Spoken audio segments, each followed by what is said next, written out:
હા મિત્રો, કેમ છો બધા? મજામાં? આજે મારી છોકરી એની કે ખુશી નિલેશભાઈ સોલંકી પહેલી વખત ભાખરી બનાવી રહી છે. જો અને કેવી મલકાય છે. તમે ખુશીબેન સોલંકી આની અંદર શું શું મહેસૂસ કરો છો? કાઈ નહીં.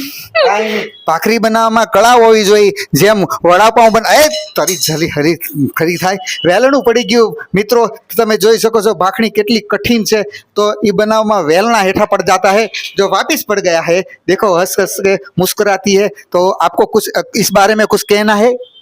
कुछ भी नहीं कहना. क्यों कुछ भी नहीं? भाखरी फेरवानु कहता है मेरी वाइफ रीटा बेन नीलेश भाई सोलंकी. अरे ऐसे नहीं करते हैं. पहली बार. तो पहली बार देखो कैसे बना रही है हमारी पहली बार भाखरी. तो जैसे कि यही भाखरी जैसी है.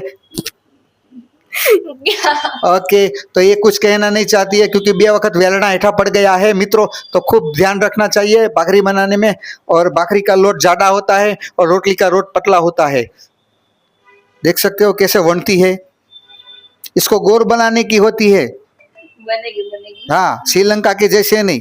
ठीक है, चलो well, thank you very much.